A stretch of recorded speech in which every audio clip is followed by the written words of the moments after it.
What's up guys, and welcome to my review of Star Wars, The Princess and the Scoundrel by Beth Revis. Set after the events of the Battle of Endor, like literally right after the events of the Battle of Endor and Return of the Jedi, Han Solo and Princess Leia get married, and then they go on their honeymoon. That's what this book is. It can easily be split into three chunks. There's the marriage at the start, the honeymoon in the middle, and then just a little Star Wars adventure thrown in for good measure at the back end. What did I think of this book? I think this is a good book. It's not the best Star Wars book ever made, it's not the worst Star Wars book ever made, it's a solid, good book. One of the things I really liked is that it kind of sets itself apart from other Star Wars books in that the first two chunks I've just talked about, the wedding and the honeymoon, which take up, I would say, 75% of this book, are just a drama story. A very interesting drama story focusing on the relationship of Han Solo and Princess Leia as they are marrying and come to deal with things that have just happened to them, like Leia learning that her father was Darth Vader and trying to also deal with the rebellion, now trying to transition to the new new republic, while Han Solo is still dealing with the fact that he was frozen in carbonite. He's literally missed a year of his life and a year of everyone else's lives. Everyone else has moved on, whereas he still feels like he's the Han Solo from The Empire Strikes Back. So he's come to terms with that and just the fear of that potentially happening again or getting into situations like that. So there's a really good character study for the first 75%.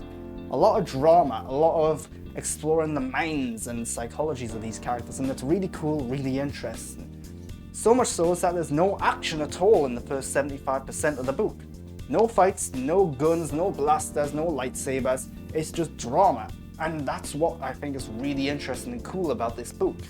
It's therefore a bit disappointing that the final 25% of this book does double down on the action, does get into a very traditional, typical Star Wars adventure, as if they felt, oh, we haven't had any action yet, we need something, otherwise some of the boys, young boys reading this won't like it and stuff. It just feels a little unnecessary and a bit disappointing that they resorted to having just this big action set piece on the back end of the book, as if they felt the need to have some sort of action. Now that being said, the back end of the book is good. It's a good little Star Wars adventure that they go on. The book does a really good job at foreshadowing and setting things up that then come into play in the back end of the book. So everything works really well. It's a good little adventure, like I said. I just don't think it was necessary to be in this book. And it would have been cool if they'd managed to find some sort of way of wrapping it up without having this adventure of the week style thing that they're going on. Because it does get a little silly and a little hard to believe that right after the Battle of Endor, Han and Leia went on this adventure. And then guess what? There's the Battle of Jakku, then there's all this other stuff that they go on. It's like, right, when do these characters ever just sit down and, not be on these big action adventure stories? It's hard to believe. But like I said, it's good all the way through, regardless of that. Just a bit disappointing, that's all. So the first third is the wedding. The wedding takes place on Endor. We get to see Luke and Lando there. We get to see a lot of the Ewoks and Mon Mothma. They're talking about some of the issues going on in the galaxy to help flesh things out. There's a bit of a fuel crisis. They're trying to negotiate new deals with places that are no longer associated with the Empire. They're talking about the fact that a lot of people don't believe that the war's over. A lot of people don't believe that the Emperor is dead. So they're trying to deal with that while also having this wedding. Han is trying to have this wedding with Leia. Leia, throughout this entire book, is constantly almost trying to avoid that stuff. She's trying to avoid Han Solo and the wedding and her marriage because she's never had a day off in her life, apparently. She's always just been working. She's always been this politician. She's also been making these moves all the time. So a lot of this book is her coming to terms with the fact that no, she can't be doing that anymore. She has to take this time to be with Han, to be in this marriage. And that stuff's very interesting. It causes a lot of arguments for the book, a lot of debates throughout the book, and a lot of very interesting arguments and debates as well. But the first third of the book is the wedding. That's the main focus. Luke performs the wedding. That's good, that's cool. And some of the dialogue he says, I'm not going to say it word for word, but it's very good.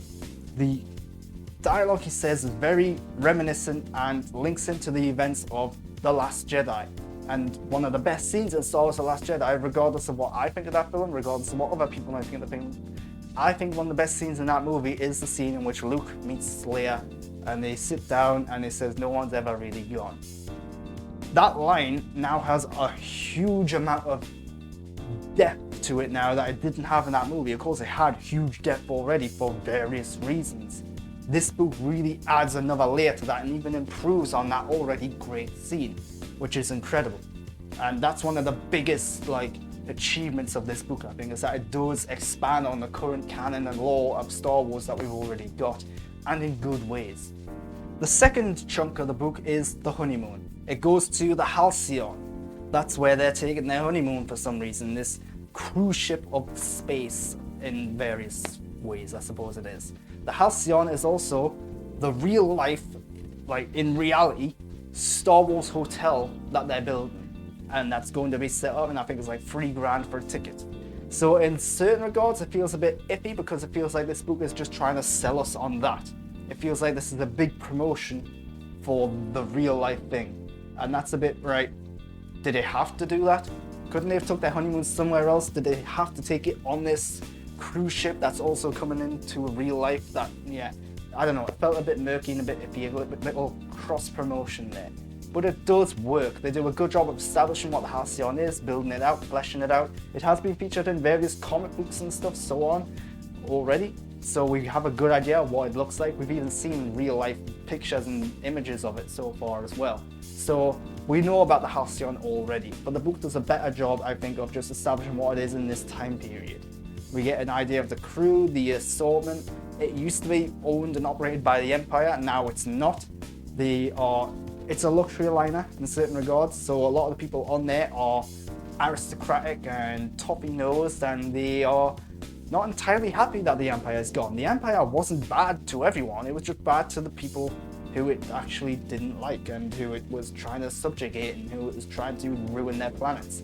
But if you weren't on one of those planets, guess what? You were treated well. And there's a lot of good debates and arguments about that, about how some people actually miss the Empire. Some people don't think the Emperor is dead.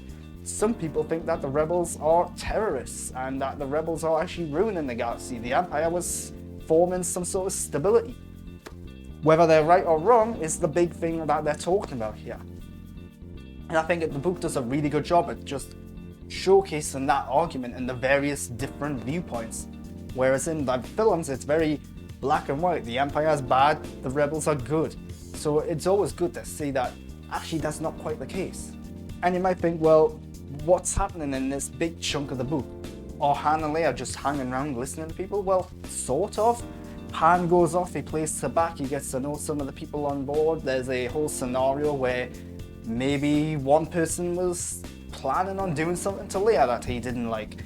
And Leia's then also trying to be a member of the rebels of the New Republic while also being on her honeymoon and trying to deal with that. They get onto these very interesting scenarios on their own while also dealing with their relationship at the same time. There's a lot of arguments here about their relationship, about the ongoing war, about politics and all that stuff, and it's all very interesting stuff. One of the things that's also highlighted in this book, which I think does actually enhance Star Wars as well, is that Leia now knows that her father was Darth Vader. We've already mentioned that. We also know that Leia can use the Force. Throughout this book, Leia's coming to debating whether or not she wants to use the Force, debating whether or not she wants to learn to use the Force. And by the end of the book, I think she has an answer. We know from the films that she does make a decision in that regard, but then maybe she changes her mind halfway through. But ultimately, she does learn to use the Force at some point between this book and the sequel trilogy. So at least she has a basic understanding of it.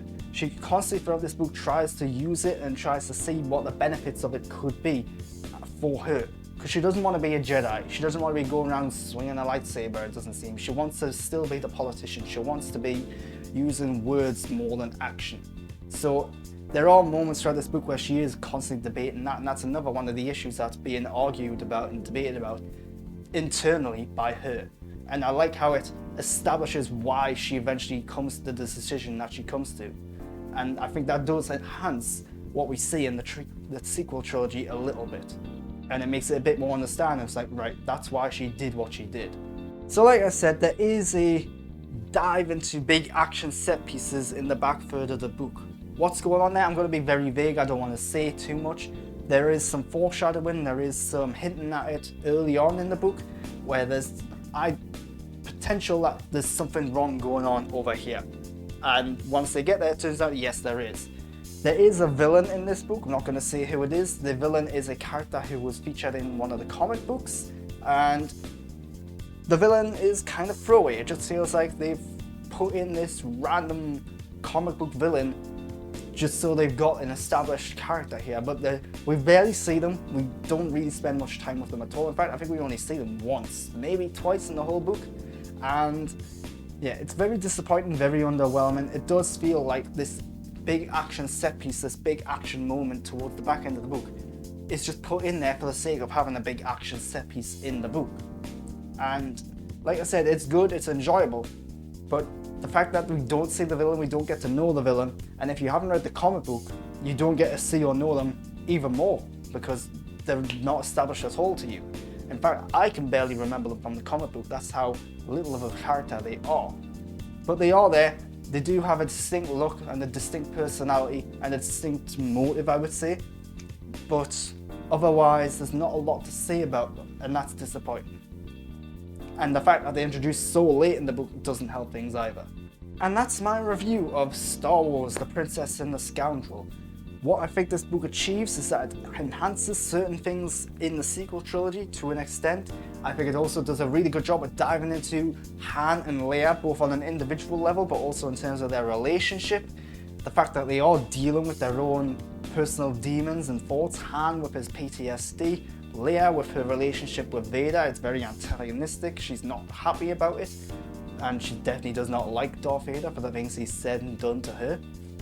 Han's also coming to terms with the fact that he's now married. They're both coming to terms with the fact that they're now married and that it's about more than just them as individuals. They've got to be there for each other.